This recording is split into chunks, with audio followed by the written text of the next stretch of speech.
Alrighty, so I'm back with a new update because I realised that it's been a while since my first video. I did think that it was only going to be a week or two, but I've had quite a few setbacks, so I just wanted to do an update now, 2 months later, to let you know how it's going. My enthusiasm got the better of me for this project, and I went ahead and bought the tiniest microphone off Amazon you've ever seen, and it was just absolutely crap. So apologies that this is just a lot of me talking in these videos and not a lot of actually you hearing anything that I'm saying.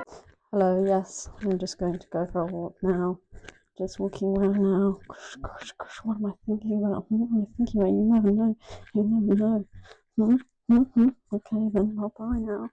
So after my first run, I was really happy because it turns out I can actually physically run and I wasn't in any pain, which is a great bonus. However, I'd say the main thing was probably that I was just really afraid of falling over. This is because I have CMT and also hypermobility, so it's quite easy for me to feel like I'm gonna roll my ankle or pop my knee out of place or something crazy like that. I was feeling really accomplished after my first run, but I have to admit, when I got home, I asked Charlie to take my shoes off for me because everything started seizing up.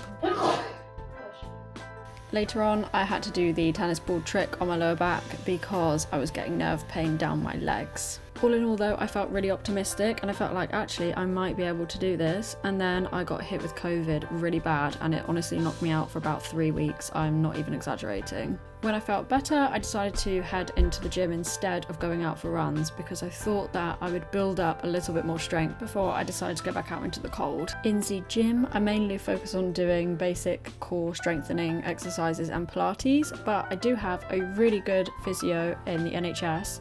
I told him that I was going to be participating in the Great North Run, and he gave me some really good coordination, balancing, strengthening exercises that I can do for my legs, which will help me prepare for all of the training that I'm doing. And I honestly can't believe how much they've helped. This is me last year trying to do lunges.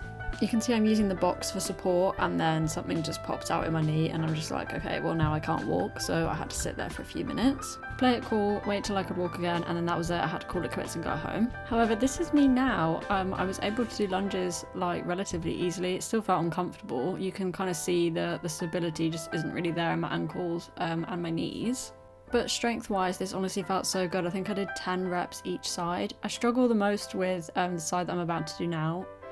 You can see that I'm kind of anxious preparing for it. But even this side, even being a bit wobbly, it still felt really good that I didn't actually need to stabilise myself on anything, and I still did 10 reps. I was really happy, especially because lunges and squats are 2 exercises I normally avoid like the plague. So feeling stronger, I got back out there and I carried on practicing my running. I was really happy anytime Charlie could come running with me, but anytime he wasn't available and I had to go alone, I've been feeling really anxious about it. I really haven't been enjoying going out recently for walks or runs, especially because my anxiety is really high recently about being a woman walking around on her own. Basically go on here to tell you about something I found called StrutSafe, which popped up on my Instagram because I'm sure my algorithm is just reading my mind. StrutSafe is a UK-wide volunteer-run phone line that basically offers a friendly voice to keep you company while you're walking alone at night. So the volunteers will stay on the phone with you until you arrive safely at your destination. It's just a small thing, but it's a reminder to me that there are people out there looking out for us, even if we feel like we're out there all on our own. When my anxiety was at its worst, I tried using the treadmill. My steps are really uneven though, and I often veer off side to side, so I didn't think that I'd actually be able to use one. I did feel like I was going to go flying off the back or have some sort of really bad accident in the middle of the gym, but I did do it, and I'm hoping that the more I use it, the more I'll get used to it. So to round it all up, I think probably the 2 main things that are affecting me at the moment are just a slight pain in my knee when I run and the anxiety of being outside on my own. On top of that very real anxiety is also the fact that part of my condition involves periodic paralysis, which means my muscles can suddenly weaken or stop working properly, especially if I've overexerted myself without realising it. Like in this clip, I'd just been chopping some hedges with some cutters and afterwards my hand started to tremble uncontrollably. It's unpredictable and it makes being out alone feel even more vulnerable.